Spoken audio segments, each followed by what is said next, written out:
visi, ar jūs nepavargę ką tik atvykę, ar jau nuo ryto čia? Kaip jaučiamės? Labai gerai, labai gerai. Taigi, mano vardas yra Jekaterina, aš esu Viešosios įstaigos Kaukių akademija direktorė ir šiandien atėjau čia pasidalinti savo asmeninę patirtim. Kas yra ką nors girdėjęs apie Kaukių akademiją? O, girdžiu, vienas žmogus ploja labai gerai. Kas yra ką nors girdėjęs apie mane? O, labai gerai, liuks. Taigi, iš tiesų aš esu taip direktorė, koordinatorė, renginių organizatorė, vadybininkė, kartais dekoratorė, scenografė ir taip toliau, bet iš esmės aš esu paprastas žmogus, toks pats žmogus, kaip ir jūs visi, kuris ieško savęs, pameta save. Beje, pakelkite dabar visi rankas, kurie galvoja, kad ieškot savęs.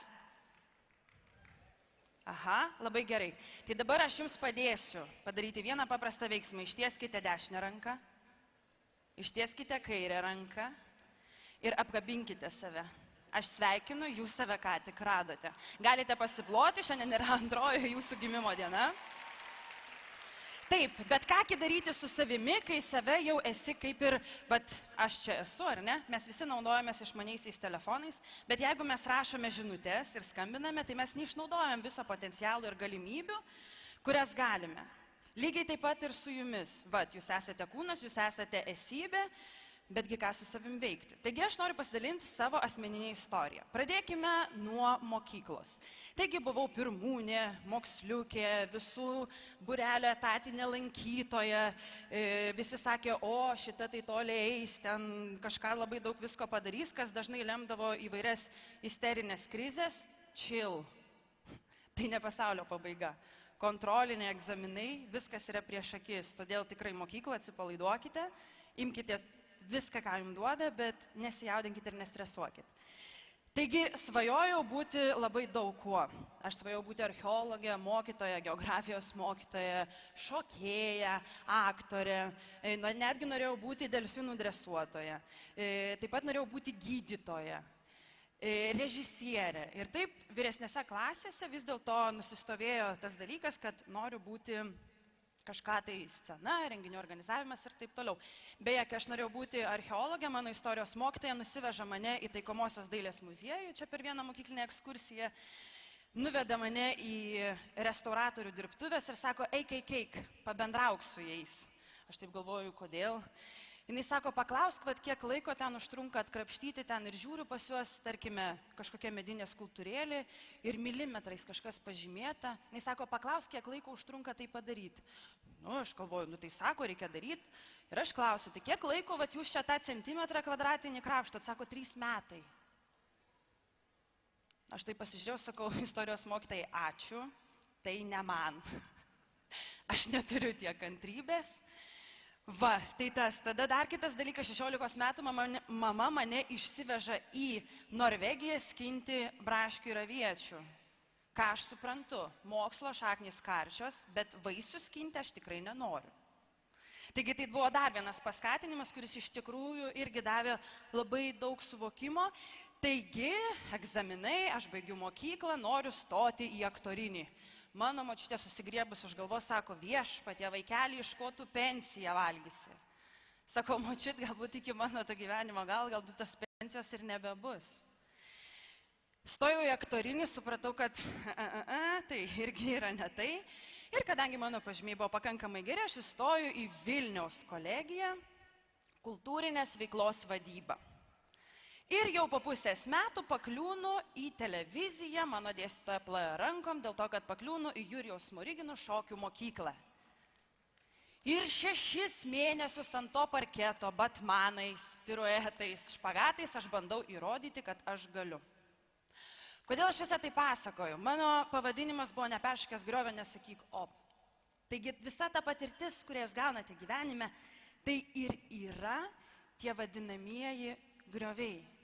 Kuo daugiau yra jūsų gyvenime, tuo didesnį praktinį bagažą jūs kraunatės. Taigi, sakykime, mokslai ir šokių projektas buvo vienas toks didelis griovys, iš kurio aš kapščiausi ir kuris man suteikė labai daug pasitikėjimo savimi ir tikėjimo, kad, liuks. Bet esminis dalykas, prisiminkit, Niekas nevyksta veltui. Aš susipažįstu projekte su aktore, kuri mane atveda į Kaukių akademiją. Kaukių akademija. Kas ta Kaukių akademija? Skambėjo man kaip kažkoks kosmosas. Sako, tu studijuoji kultūrinės veiklos vadybą, aš kaip tik ieškau savo asistentės, tu visai faina, su tavim gerai, pabūk mano asistentę. Liuks, įdomu, ašgi žalia, ką tik Vilniuje, ką tik po mokyklos. Ir taip jinai atsiveda į aktorių trupę. Visi vyresni, visi įdomus, man smalsu, mano akys didelės, aš einu, imu viską, ką man duoda, vienas renginys, antras renginys, trečias renginys, tai popieriukus pakarpyti, tai paklijuoti kažką. Nu, ta prasme, patys tokie mažiausi, galbūt nereikalingiausi, kaip kam gali atrodyti darbeliai. Ir vienas aktorius man sako, buvo čia, sako, tokių pas mus, karpė tos popieriukus, visas išmetėm. Išmetėt. Gerai. Man tada viduje gimė tas, kad vis dėlto aš noriu įrodyti, kad aš galiu, kad aš kažką moku. Ir taip prasideda darbas. Tai vestuvės, tai renginys, tai dar kas nors. Ir atsimenu, buvo 2009 metais Europos kultūros sostinės atidarimas, sporto rūmai, spragtukas ir Kaukių akademija buvo tie, kurie darė ir režisavo tai. Ir režisieriui reikėjo asistentės. Mes važiuojame į pirmą susitikimą, į kurį vėluojame ir mano kolegė sako, tu apsimes, kad viską supranti. Nu, aš palinkčiau galvą, sakau, okei. Ir tada jie pradeda man aiškinti ten įvairiais terminais, techniniais, ten kaip kas vadinasi, kaip kas. Aš tik tai linkčiau galvą, visi mato mano didelę skisku, taip. Ir kitą dieną aš ateinu į sporto rūmus į repeticiją. Ir mane stato į sceną ir sako, tu dabar darysi su aktorium čia tokį veiksmą, čia va taip šokti reikės. Aš suprantu, kad aš jau nebe režisieriaus asistentė ir visą dieną prarepetuoju. Ir tada link vakaro režisierius sako, stop, hebra, sako, o kur mano asistentė? Ir tada jie tarpusavėje pradeda peštis, ta prasme, man čia jos reikia scenai, man čia jos reikia asistentės, galų gale aš sakau, okei, man labai malonu, kad jūs čia taip dėl manęs, bet aš irgi norėčiau žinoti. Ir taip aš vis dėlto papuolu režisieriui asistentė. Ir mano funkcija per patį pasirodymą buvo paleisti finalinį konfeti. Nu, ta prasme, prie to, kad aš turėjau išleisti visus atlikėjus, bet finalinis konfeti. Man duoda pultelį, mes susitarėm tiksliai sekundę, kada aš turėsiu paspausti tą mygtuką ir prie mažo ekranėlio, kur yra milžiniškas didžiulis šou sporto rūmose, tas mažas ekranėlis ir mažas pultelis, ir aš laukiu to momento. Ir girdžiu muziką groja, ir aš taip spaust ir nesuveikė. Nesuveikė, aš taip visai jau drebu ir tada suprantu, kad tai nebuvo tas momentas. Ir tada muzika groja toliau ir aš išgirstu tikrai tą tikrai momentą ir visų delnų ploju per tą pultą, kad tikrai pataikyčiau ten, kur reikia ir suveikia konfeti. Aš atsikvėpiu. Įsidėjau patogią kėdę ir galvoju, ačiū Dievui, aš nesužlugdžiau Europos kultūros sostinės atidarimo. Va, tai irgi, ta prasme, praktika, kuri man davė žinot, kad viskas, niekas nevyksta šiaip savo, kažkas mane apsaugojo nuo to paspaudimo nelaiku. Taigi, toj Kaukių akademijoje aš taip ir augau. Tai kaip asistentė, tai kaip vadybininkė, tai kaip dekoratorė, tai kaip kažkokia animatorė ir taip toliau. Jinai mane augino įvairiais rakursais ir pusėmis, bet žinot, gyvenimas nebūtų gyvenimas. Tiesiog atėjo laikotarpis, kada viskas pasidarė neįdomu, kada viskas pasidarė juoda ir aš galvoju, ne, čia kažką su savim reikia daryti, čia taip nebus. Ir į mano gyvenimą vėlgi nieks nevyksta šiaip savo. Pakliūna emocinio intelekto lavinimo kursą. Ar kas nors esate, ką nors girdėjęs, skaitęs apie emocinį intelektą? Labai gerai, siūlau pasidomėti.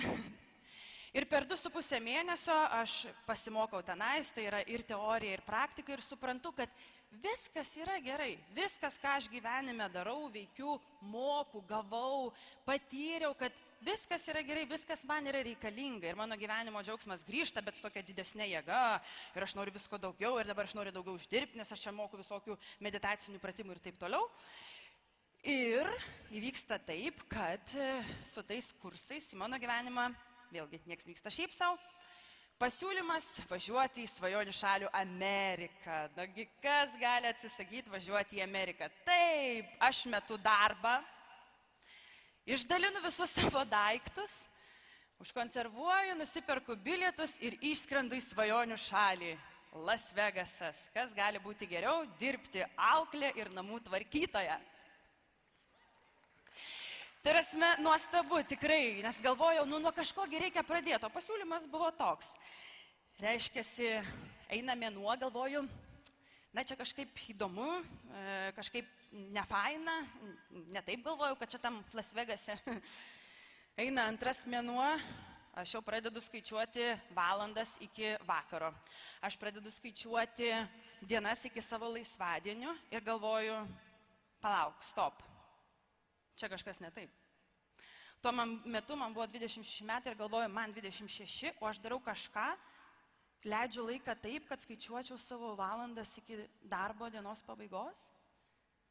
Ir tada man iškilo klausimas, ar tikrai pinigai ir tas, kad, aš čia galėsiu dabar visko daug tam Las Vegase pirkti, aš čia gyvensiu, čia mašinos, bum, bum, bum. Ar tikrai man to reikia? Ar tikrai ta nauja mašina man atneš tą laimės ir pasitenkinimo jausmą, kurio aš noriu? Ta tikra, ta viduj. Ir vad aš kelias dienas vaikščiau ten po tuos namus su tuo vaiku, giliai mąstydama apie gyvenimo prasmę. Ir tada mano šeimininkai man padaro dovaną ir nuveda mane į labai prabangų spa. Kadangi aš mokėjau visokių meditacinių pratimų, galvoju, atsisėsiu, pamedituosiu. Atsisėdu pamedituoti, man kažkaip taip stuk į petį. Aš atsimerkiu, prieš mano akis lapelis su fraze. Anglų kalba, bet buvo parašyta tai, kad pinigai jums neatneš tikrosios laimės, meilė spindi kaip tikras auksas. Tai prasme, akivaizdesnio atsakymo man kažkas atsiųs negalėjo. Ir aš žiūriu į tą vyrą, kuris man padavė ir jis turi krūvą tų lapelių ir sakau, o čia jie visi vienodi? Ne, sako, jie visi skirtingi. Kodėl šitą? Sako, aš tiesiog ištraukiau ir padaviau. Bet man dar buvo negana, galvoju, jeigu jau Amerikoje, tai reikia jau taip įsitvirtinti, kad aš čia likčiau. Aš ištekėjau. Aš ištekėjau ir 3 dienos po vestuvių aš pabėgau.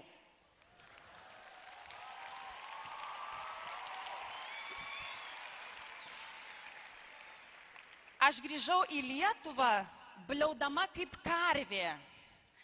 Realiai aš sėdėjau jau lėktuve Amerikoje ir fontanais. Ta prasme, tai galėjo tapti Titaniko katastrofa, kaip aš verkiau. Bet man buvo taip gera, tarsi į klausimą, kodėl aš ištekėjau, aš negaliu atsakyti, nežinau, įvyksta ar ne, visokių griovių gyvenime pasitaiko. Sako, ištekėk, teki, Las Vegase, kas gali pasigirti. Bet kodėl aš grįžau, kodėl aš pabėgau? Jeigu aukoti, tai yra pašvęsti savo gyvenimą, tai tai veiklai, kuri iš tikrųjų jums patinka, kuri jūs veža, kuri jūs įkvepia ir kur atsiskleidžia jūsų potencialas. Pinigai, taip, jie yra reikalingi, taip. Mes gyvenam tokiam pasaulyje ir yra tam tikros žaidimo taisyklės, bet tie 3 mėnesiai, tas mano toks didelis griovys, kurio pasiekmes aš jaučiu iki šiol. Žinokit, ištekėti Amerikoje yra pigiau nei išsiskirti. Nedarykit šitos klaidos. Bet iš svetimų klaidų nepasimokysi. Iš svetimų klaidų nepasimokysi, gali, kaip pasakyti, pasižiūrėti, čia tas tą darė, čia tas darė, aš to nedarysiu. Gali perskaityti begalės knygų, įkvepiančių, motyvuojančių, ką rinktis, kaip rinktis. Yra daugybė paskaitų, daugybė pranešimų, bet iš esmės niekas neveiks, kol jūs neimsit ir nedarysit kažko. Ta prasme, jūsų veiksmas ir yra būtent tai, ta praktika, kiekvienas dalykas, imkit ir darykit. Ta prasme, įsivaizduokit, jūs norit būti chemikais, būkit. Pakeitėt nuomonę kažkiek tai po ten gyvenimo, norit gyventi miške ir rašyti knygas, rašykit. Tik imkit ir darykit. Aplinka dažnai sakys, kad neapsimoka, čia nestok, čia nedaryk, čia neuždirbsi, o kaip pensija. Bet aplinka negyvens jūsų gyvenimo. Jūs gyvenate savo gyvenimo. Nieks neteis ir jūsų gyvenimo nesutvarkys. turiu blogą žinią. Kalėdų senelio nėra.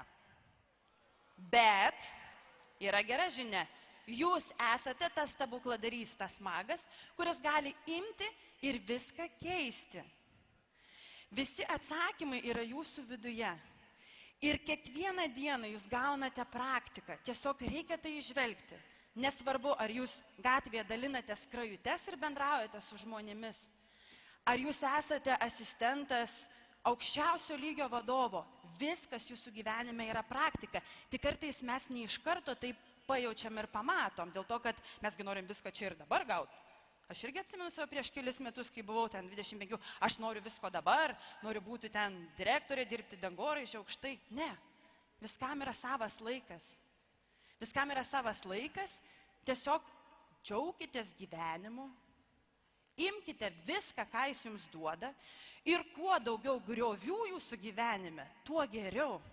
Pačios didžiausios klaidos, patys didžiausiai feilai atveria mumise tokias galimybės, kad ohoho, arba duoda tam tikrą suvokimą. Netgi šiandien jūs galbūt išgirsite kažką tokio, bet tas kažkas suveiks galbūt tik po 10 metų ir jūs sakysit, aš atsimenu, ta tokia kažkokia, tai net vardo neatsimenu. Jinai sakė, kad imti ir daryti. Jinai buvo teisi, tikrai. Tai norėčiau dabar, kad jūs užduotumėte savo klausimą tokį. Ne kokia bus jūsų profesija arba kuo jūs būsite, bet kaip jūs norite jaustis kiekvieną dieną. Gerai norit jaustis? Jauskitės. Ir aš linkiu kelių dalykų. Tai yra, nerkit į gyvenimą stačia galva. Mėgaukitės tuo. Ir jeigu susifeilinot, sakykit, yes.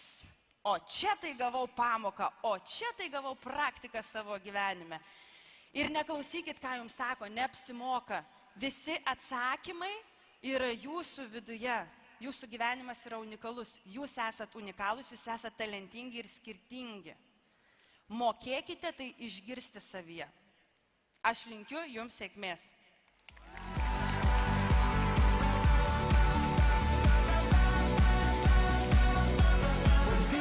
Jekaterinai dar karščiau. Šaunuolė, nuostabiai buvo. Dabar jau aš galiu pasakyti, kaip jaučiuos. Eina savo, aš niekada nekalbėjau tokiam dideliam būriu žmonių. Ir tai yra praktika. Nu, klausyk, ne kiekvienas taip dažnai apsiženė kaip tu, bet kitas dalykas, tu sakai, mums klausyti reikia savęs ir vidaus, ar ne, kai kažką tai darai Taip. Ar priiminėjai sprendimą, klausai širdies dažniausiai? Nu tai turėtų būti toks, ta prasme, harmonija tarp proto ir širdies. Ko tu klausai, kai ženėjaisi? Čia yra labai geras klausimas. Pas mane sistema buvo išjungta. Jinai buvo, Prasme, tikrai. jinai buvo aute? Jinai buvo aute ir man atrodo, žinai, kaip kompiuterį būna, kad restartuojasi. Matyt, tuo metu restartavosi, updateino failus. Prisiupdateino. Nieko. Mes tikiuosi, kad tavo 3 ar 4, 5 gal santuoka bus jau laiminga. Linkim tau to, ačiū, kad jūs šioje kąje. Ačiū, Labai nuostabus ačiū. pranešimas, tu šaunuolė.